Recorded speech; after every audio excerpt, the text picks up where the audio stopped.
سورہ توبہ کی آیت نمبر 3 ہے۔ اعوذ باللہ من الشیطان الرجیم،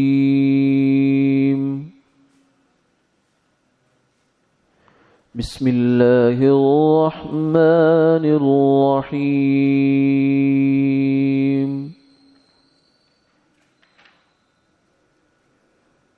وَأَذَانٌ مِّنَ اللَّهِ وَرَسُولِهِ إِلَى النَّاسِ يَوْمَ الْحَجِّ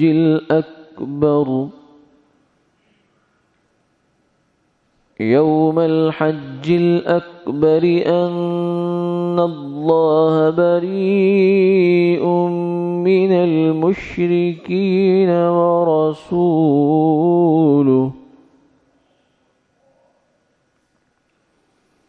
فَإِن تُبْتُمْ فَهُوَ خَيْرٌ لَكُمْ وَإِن تَوَلَّيْتُمْ فَاعْلَمُوا أَنَّكُمْ غَيْرُ مُعْجِزِ اللَّهِ وَبَشِّرِ الَّذِينَ كَفَرُوا بِعَذَابٍ أَلِيمٍ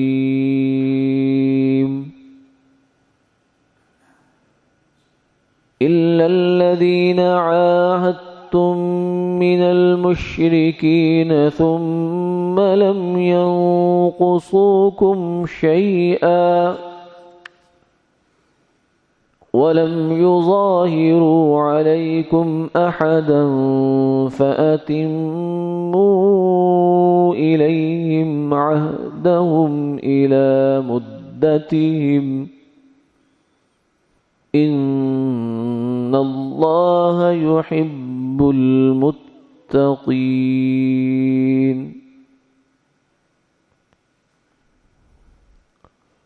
صدق اللہ العظیم۔ اور اعلان ہے اللہ کی طرف سے اور اس کے رسول کی طرف سے لوگوں کے لیے بڑے حج کے دن کہ اللہ مشرکوں سے اور اس کا رسول بری ہیں، سو اگر تم توبہ کرو تو تمہارے لیے بہتر ہے، اور اگر نہ مانو تو پھر یہ جان رکھو کہ تم اللہ کو ہرگز عاجز کرنے والے نہیں ہو، اور خوشخبری سنا دیجیے ان لوگوں کو جو کافر ہوئے دردناک عذاب کی، مگر وہ لوگ کہ جن کے ساتھ تمہارا معاہدہ ہے مشرکین میں سے، پھر انہوں نے کچھ بھی اس میں کوتاہی نہیں کی اور نہ ہی تمہارے خلاف کسی کی مدد کی، تو تم ان کے عہد کو ان کی مدت تک پورا کر لو، بے شک اللہ احتیاط کرنے والوں کو پسند فرماتے ہیں۔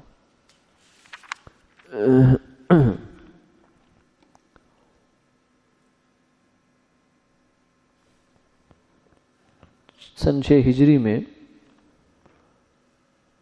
آپ صلی اللہ علیہ وسلم نے ایک خواب دیکھا کہ ہم لوگ عمرہ کر رہے ہیں۔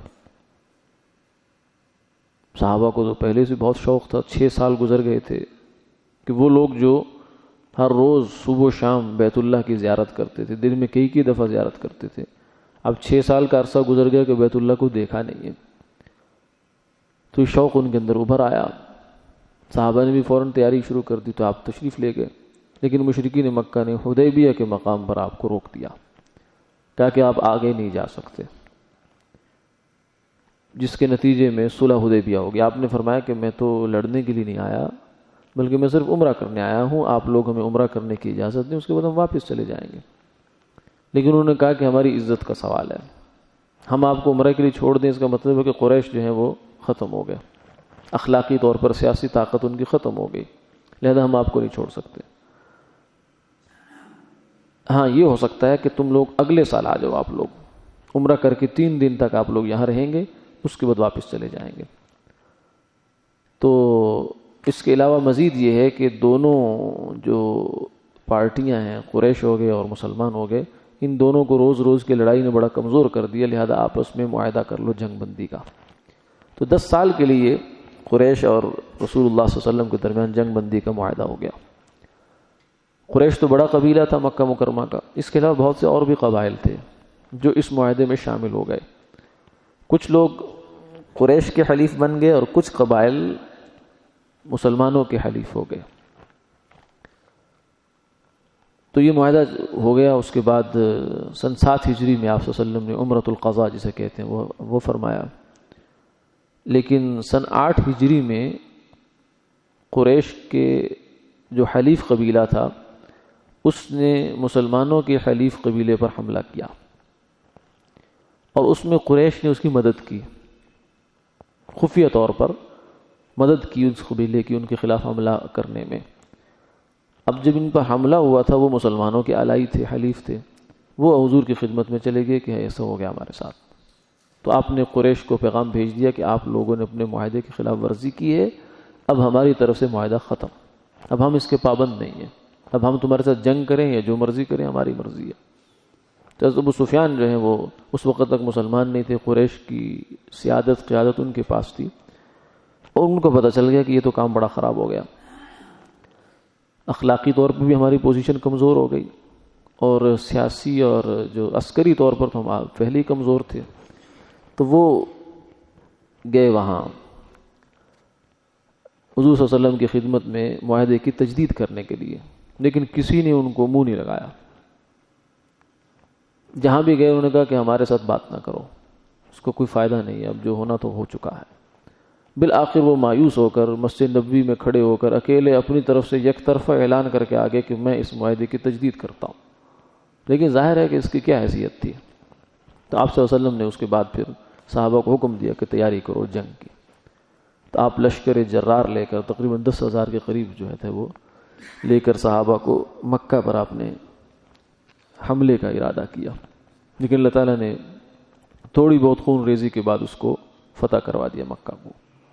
یہ پورا واقعہ ہے۔ بہرحال جب مکہ فتح ہو گیا تو اب اس کے بعد قریش میں سے اکثر لوگ مسلمان ہی ہو گئے۔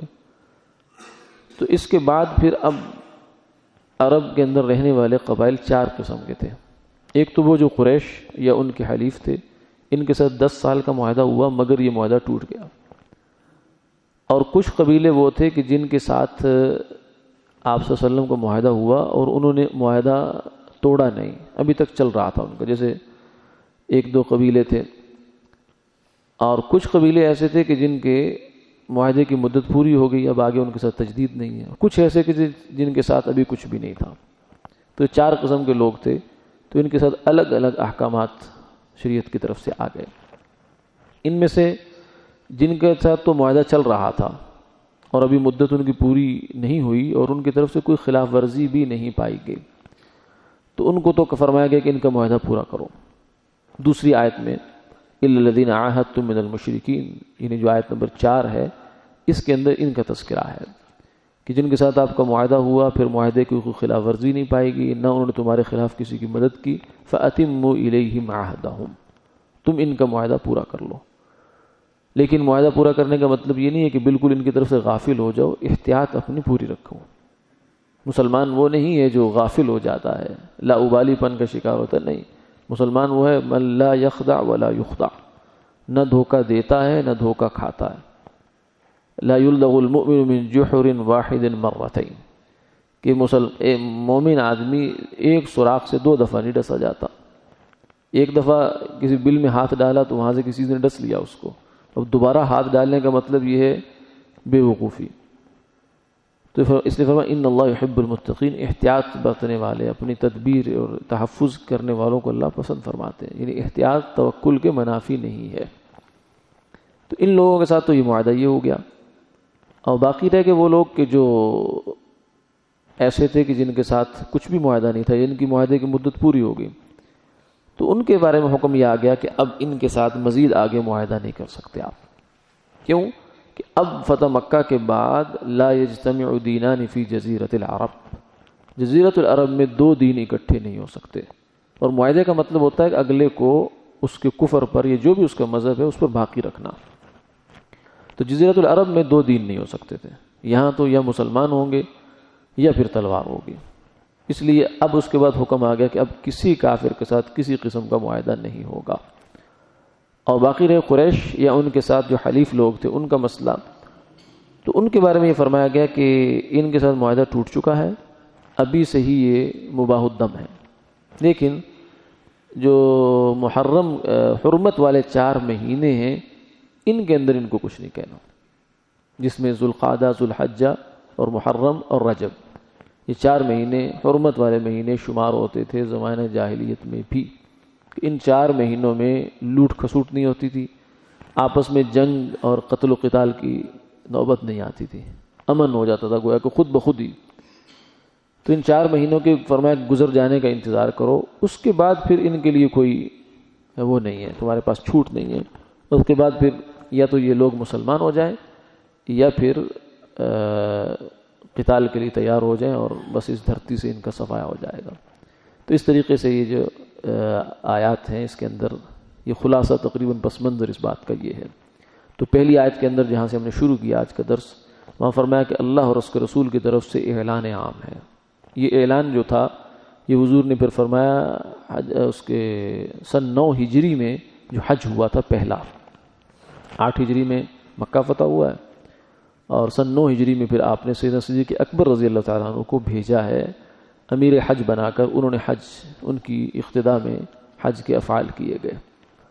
تو اس موقع پر ہی آپ نے سیدنا صدیق اکبر کو اور سیدنا علی کرم اللہ تعالیٰ وجہ کو دونوں کو فرما دیا کہ جا کر جتنے بھی، چونکہ حج ایک ایسی جگہ تھی، ایسا موقع تھا کہ جہاں سارے ہی تقریباً قبائل عرب کے جمع ہوتے تھے، تو آپ نے فرمایا کہ وہاں جا کر بہت واضح لفظوں میں، باشگاف لفظوں میں اعلان کر دو کہ اب ہمارا کسی کے ساتھ کوئی معاہدہ نہیں ہے۔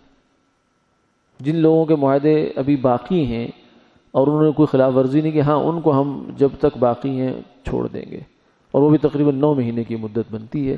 باقی کسی کے ساتھ ہمارا اب نہ سرے سے معاہدہ ہوگا، اور جو ہو چکے توڑ چکے وہ تو ویسے ہی ختم ہو گئے، جیسے قریش ہے۔ تو یہ اعلان عام کر دیا گیا۔ یہ بھی اسلام کا بہت بڑا اخلاقی اصول ہے جنگ کا اور جہاد کا، کہ کوئی کام بھی خلاف قانون، خلاف ضابطہ نہیں کیا جاتا۔ حالانکہ کہنے والے یہ کہتے ہیں کہ جنگ میں سب کچھ جائز ہوتا ہے، آج کی مہذب اقوام بھی یہ بات اس کو بطور ایک مفروض مسلمہ کے مانتی ہیں کہ جنگ میں کیا دیکھنا کہ کیا غلط کیا صحیح، جنگ میں تو سب کچھ ٹھیک ہوتا ہے۔ لیکن شریعت میں ایسا نہیں ہے، اسلام میں ایسا نہیں ہے۔ اسلام میں جنگ بھی جو ہے وہ اللہ کا حکم کے تحت ہوتی ہے، پھر اس اللہ کے حکم کے تحت جو بھی پابندی ہے وہ پوری کی جاتی ہے۔ اس میں جذبات کی جنگ نہیں ہے، کسی کے ساتھ ذاتی دشمنی اور عداوت نہیں، اللہ کا حکم ہے، جہاں تک اللہ کا حکم ہے وہاں تک ہوگا، جہاں نہیں ہے وہاں نہیں ہوگا۔ اس لیے اسلامی تاریخ میں اس کی روشن مثالیں موجود ہیں کہ عین بارڈر پر پہنچا ہوا لشکر سیدنا معاویہ رضی اللہ عنہ نے ایک دفعہ شام والوں کے ساتھ، ان کا ایک وہ تھا، روم والوں کے ساتھ جنگ بندی کا معاہدہ ہوا، تو جو ہی معاہدے کی تاریخ بالکل قریب پہنچی تو اس سے پہلے 1-2 مہینہ انہوں نے تیاری شروع کر دی جنگ کی، اور لشکر اپنا بالکل بارڈر پہ لگا دیا کہ جو ہی ہمارا دن پورے ہوں گے ہم فوراً حملہ آور ہو جائیں گے۔ پیچھے سے ایک صحابی رسول آئے، انہوں نے کہا کہ وفاء لا غدر، وفاء لا غدر، معاہدہ کی پاسداری کی جائے، معاہدے کی پاسداری کی جائے، خیانت نہ کی جائے، خیانت نہ کی جائے۔ تو ان کا کیا مطلب؟ ان کا حضور نے اس عمل سے منع کیا جو آپ نے کیا، جب معاہدے کی مدت پوری ہو جائے اس سے پہلے یہ آپ نے جو کام کیا یہ ٹھیک نہیں ہے۔ تو سیدنا معاویہ رضی اللہ عنہ بھی صحابی رسول تھے، صحابہ جو تھے وہ ان کے رتبے آپس میں تو مختلف ہو سکتے ہیں، لیکن بنیادی جو ان کی اندر صفت تھی حضور کی بات ماننے کی وہ سب کے اندر موجود تھی۔ اس لیے انہوں نے کتنی تیاری کی ہوگی، کتنا خرچہ کیا ہوگا، کتنا بجٹ لگا ہوگا، اس کے باوجود انہوں نے سب لشکر واپس کر لیا وہاں سے، صرف ایک حضور کے فرمان پر۔ تو یہ مسلمان جو ہے اس کا تو ہر عمل اللہ کے حکم کے تابع ہے، اس لیے فرمایا کہ ان کو بہت واضح لفظوں میں بتا دو کہ آئندہ کے لیے ہمارا کسی کے ساتھ کوئی معاہدہ نہیں ہے، کوئی اس غلط فہمی میں نہ رہے۔ اور پھر فرمایا کہ یہ یوم الحج الاکبر، یہ حج اکبر کے دن تھا۔ حج اکبر کے بارے میں عوام میں مشہور یہ ہے کہ جس دن یوم عرفہ جمعہ کا دن ہوتا ہے، عرفات کے قیام کا دن، وہ حج اکبر ہوتا ہے، لیکن شریعت کی روح سے یہ کوئی ایسی بات ثابت نہیں ہے، یہ ہماری ایک عوام مشہور ہے۔ شریعت کی نظر میں حج اصغر کہتے ہیں عمرے کو، اور حج اکبر کہتے ہیں حج کو۔ حج کا جو بھی دن ہو، چاہے وہ جمعہ ہو، چاہے ہفتہ ہو، چاہے اتوار ہو، چاہے پیر ہو، جو بھی ہو، حج اکبر، حج کو حج اکبر ہی کہتے ہیں۔ عمرے کو حج اصغر کہتے ہیں۔ ہاں یہ الگ بات ہے کہ اگر عرفہ کا دن جمعے والے دن آ گیا تو ایک اضافی فضیلت اس میں آ جاتی ہے، کیونکہ عرفہ کا دن خود بہت پورے سال کے دنوں کا سردار ہے۔ جیسے لیلۃ القدر پورے سال کی راتوں کی سردار ہے، ایسے عرفہ کا دن، عرفات کا دن یہ پورے سال کے دنوں کا سردار ہے۔ پھر اگر اس کے ساتھ جمعہ بھی جمع ہو جائے تو جمعہ پھر ہفتے کے دنوں کا سردار ہے، سید ایام الاسبوع، ہفتے کے دنوں کا سردار۔ تو دو چیزیں جمع ہو گئی، مزید فضیلت کی ایک بات جمع ہوگی، لیکن اس کو حج اکبر شریعت کی نظر میں کوئی الگ سے اس کا نام نہیں ہے۔ تو اس میں یہ فرما دیا کہ اس دن اعلان کر دو کہ اب اللہ تعالیٰ اور اس کے رسول مشرکوں سے بالکل لا تعلق ہے، اب ان کے درمیان اور مسلمانوں کے درمیان آپس میں کوئی یہاں جزیرۃ العرب میں کم سے کم معاہدہ نہیں ہو سکتا۔ اور اس کی وجہ یہ تھی کہ جزیرۃ العرب کو اسلام کا ہیڈ کوارٹر بنانا تھا۔ باقی دنیا میں تو اسلام جانا ہی تھا، لیکن وہاں بہت ضروری اس لیے تھا کہ وہیں سے سارا کچھ پھوٹنا تھا۔ اسلام کے علوم، ان کے معارف اور ان کی حفاظت جو ہے اس کا کوئی نہ کوئی مرکز ہونا چاہیے تھا، تو اس مرکز کو بالکل یا پاک کرنا ضروری تھا کفر کے اثرات سے۔ تو فرمایا کہ تمہیں اللہ اور اس کا رسول تم سے بری ہے، اور لیکن ساتھ میں یہ ضرور فرما دیا کہ تمہارے ساتھ ہماری کوئی ذاتی دشمنی نہیں ہے۔ کسی کافر کے ساتھ کسی مسلمان کی بھی جہاد کی صورت میں یا اور کسی صورت میں ذاتی دشمنی نہیں ہوتی۔ جو کافر سے نفرت کی جاتی ہے وہ اس کے کفر سے ہوتی ہے، ذات سے نہیں ہوتی۔ اس لیے آج وہ کلمہ پڑھے ہمارا سر کا تاج ہے۔ جو ہم ایک مسلمان کو عزت دیتے ہیں اس سے بڑھ کر دیں گے، یعنی پرانے مسلمان کو پھر بھی عزت کم ہو جاتی ہے، وہ پرانا ہو جاتا ہے۔ نو مسلم کی عزت زیادہ ہوتی ہے کیونکہ وہ ابھی ابھی آیا ہے، تالیف قلب بھی ضروری ہوتی ہے، اس کی دل جوئی ضروری ہوتی ہے۔ تو اس لیے کافر سے کوئی ذاتی عداوت کہیں بھی نہیں ہے۔ فَإِن تُبْتُمْ فَهُوَ خَيْرٌ لَكُمْ، ان کو ترغیب دی جا رہی ہے کہ اگر تم توبہ اب بھی کر لیتے ہو کہ تم کفر سے باز آ گئے، جیسے قریش کے اکثر لوگ باز آ گئے، چند لوگ تھے جن کے بارے میں آپ نے فرمایا کہ ان کو قتل کرنا ہے، باہر صورت ان کو قتل کرنا ہے، چاہے وہ کعبۃ اللہ کا پردہ پکڑے ہوئے، ایسے بھی لوگ تھے۔ عام طور سے ہمارے سامنے صرف یہی پہلو رہتا ہے کہ سب کو معاف کر دیا گیا، اکثر کو معاف ہی کیا گیا، یعنی یوں سمجھے کہ 99% لوگوں کو معاف کیا گیا، لیکن چند لوگ ایسے شریر تھے کہ جن کے بارے میں آپ نے فرمایا کہ نہیں، ان کی معافی نہیں ہے، یہ چاہے جہاں بھی ملے ان کو قتل کیا جائے گا۔ تو حضور نے رحمت للعالمین ہونے کے باوجود بندوں کو قتل بھی کروایا ہے ضرورت کے موقع پر، کیونکہ خود ایک ضرورت ہوتی ہے، جیسے آپریشن جو ہے یہ ضرورت ہوتی ہے، جسم کی ضرورت ہوتی ہے، اگر آپریٹ نہ کیا جائے، نشتر نہ لگایا جائے تو سارا جسم خراب ہو جاتا ہے، تو عین رحمت اور عین شفقت ہوتی ہے۔ تو اسی طریقے سے یہ جو کام کیا گیا یہ بھی عین رحمت اور شفقت تھی۔ اور آگے فرمایا کہ اگر تم مسلمان نہیں ہوتے اور تم کہتے ہو نہیں، نہ ہم مسلمان ہوتے ہیں اور نہ ہی ہم جزیرۃ العرب سے نکلتے ہیں، کہیں اور جائیں گے بھی نہیں، تو ٹھیک ہے، پھر دیکھ لو، تمہارے سامنے پیچھے 9 سال کی تاریخ قریش کی ہے، قریش سب سے بڑا قبیلہ تھا، تو جب ان کے ساتھ یہ کچھ ہو گیا ہے کہ وہ سرنگوں ہو گئے، تو باقی تم لوگ کیا کر سکتے ہو؟ وَأَنَّ اللَّهَ وَبَشِّرِ الَّذِينَ كَفَرُوا بِعَذَابٍ عَلِيمٍ، کہ دنیا میں بھی تمہارے ساتھ دردناک عذاب ہوگا اور آخرت میں بھی تمہارے لیے جو ذلت کا عذاب وہ تیار ہے۔ وآخر دعوانا الحمدللہ رب العالمین۔